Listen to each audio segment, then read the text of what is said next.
This is an introductory writing activity for English A30. English A30 looks at Canadian ideas and perspectives. We will be looking at different Canadian authors and the Canadian landscape. So this course differs from English B30 as English B30 looks at international authors and international ideas and perspectives. So for this assignment, I would like you to create a writing piece around the Canadian identity. So what does this mean? For those of you that have lived in Canada all your life and you've always called Canada home, it could look many different ways. I want you to tell me what you like about living in Canada. Do you feel very privileged living here? Or maybe are you so used to it that you just take Canada life for granted? If you've never traveled anywhere else, maybe you aren't totally aware. I shouldn't say you're naive, but you just don't understand what it's like living in some of the other countries, especially third world countries. Many countries do not have clean drinking water. They do not have access to healthy food. They do not have access to shelter.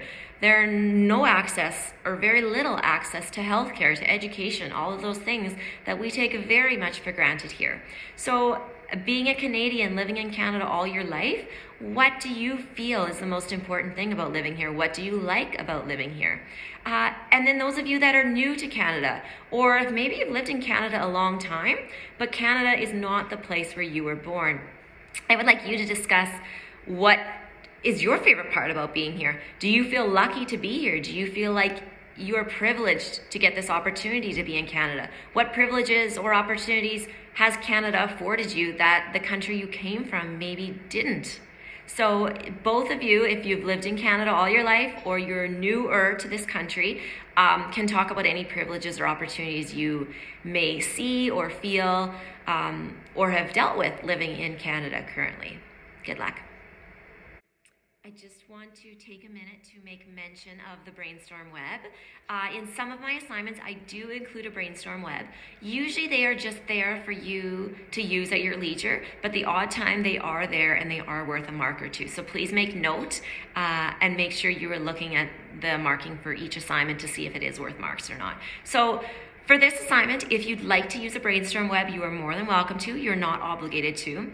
Basically, what a brainstorm web is, it's just a way to get your ideas down on paper. So essentially, you have your main idea in the center, and then you have all of your other ideas or your possible ideas that you might want to use on the outside. So in this case, our main idea, so our center idea, our idea in the circle, is my identity. Not my identity, but your identity.